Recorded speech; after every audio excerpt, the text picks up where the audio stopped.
I started in the country in the juniors with the boys and progressed through the grades, B grade then to A grade, played here at Nathalia for Cola. And from there I went to a clinic in Bendigo. It was a women's cricket clinic. I didn't know women's cricket existed until a friend saw the ad in the paper. So down I went and I got asked to go to the trials the following week in Melbourne. So, okay, I went down there and I got put in the under 18 squad. From there it progressed through under 21s it was then. Then I went to the seniors for Victoria. Played for Victoria. Then went to Queensland and played for Queensland and captained Queensland. So then I retired. I became a selector for Queensland. And from there I just decided it was time to come back to where it all began. The gentleman that runs the club or the board were all the blokes that I played against or with. So they approached me and said, look, there is nobody in this region with your experience or coaching experience, because I did some other coaching in Queensland. So we would really like it if you'd come and coach our club, because we know that with all that experience you don't get that anywhere else, but at the next level. So I said yes. And it's been interesting because a lot of the boys that I coach, the blokes that I coach, they didn't know me. They don't know who I am or what I did. Because I'm the only ACA female in this area, I do a lot with the regional teams, the regional girls teams, and I'm also coaching the Northern Rivers under 16s, which we go to Melbourne in January for the carnival. We've had some of the other ACA females come up. We had Catherine Fitzpatrick up on the weekend. She was fabulous, I must say. We've seen a really good interest in the girls at that age group. I was surprised, to be honest. I didn't expect the numbers, so that's quite considering I was the first female at 14 in this region to play cricket. I was the only one of my time. To see all these girls playing cricket is really rewarding, I've got to say. I got a lot out of cricket. It took me to a lot of places. I got a lot of reward as far as self-satisfaction, and just achieved a lot, lots of friends.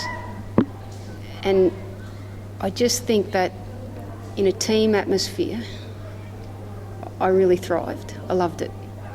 And I like being a part of that. So to stay in that, I coach, because that way you can stay a part of a team. And I think once kids get involved in a team, you really see them grow. You see their confidence grow, and I get a lot of satisfaction out of that. Back in 2007, I was diagnosed with a brain tumour, and I had surgery, and they thought I'd only make 3 months, but I went through everything and was cleared of any after cancer, so that's been good. But once the ACA came about, they've really assisted in me with medical stuff, and getting back into work as well, because I was out of work. So that was one of the reasons I wanted to come home, was because I went back to work, but the stress was just too much. And so I came home, and the ACA supported me through that with their medical assistance and with scans and things like that. And then with their training, with getting back to work I was able to go and get my bus licence. So now I drive a school bus for one of the local schools, which has enabled me to go back to work in a stress-free environment. It's been really good for me. I can't stress enough how important or how it's helped me. It's at times financially, when you're not working full time, those bills start to, you think, oh, I've got a scan coming up. I have a scan every 6 months.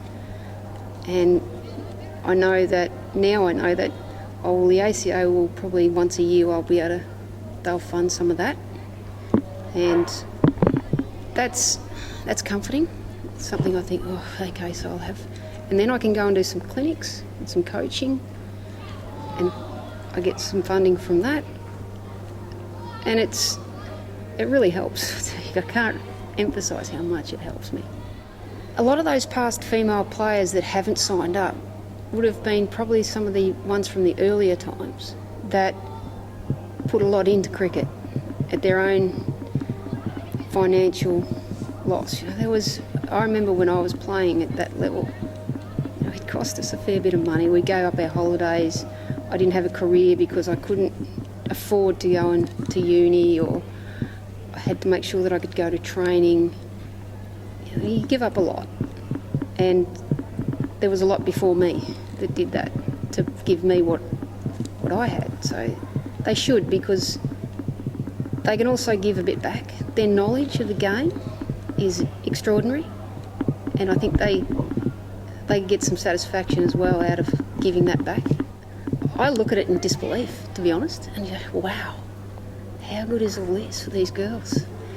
I sometimes wonder though, do they really know where we've come from? That concerns me a little bit, because I hope these girls appreciate what all those pioneers did for us, and it would have been really tough for some of those women way back to do what they did and to have what we have now. It's come a long way, and it's rewarding, but I hope they don't lose that. When I was in Queensland, I went to a past players thing, and there was these lovely ladies that turned up, and when I sat down, we talked to them for a while, and they spoke about, they used to turn up to an oval with the lawnmower in the car, and they'd go out and they'd mow their pitch, and then they'd play the game. It was extraordinary. And you think, they just loved the game, so they would turn up with their own lawnmower so that they could play. That is, that to me just says it all. We need, and a lot of the girls, the players that were there at the time weren't talking to these older women, and myself and another lady said, you come over here and talk and listen to this. This is where it would come from. That sort of stuff that you think, we have no clue about how we have what we have.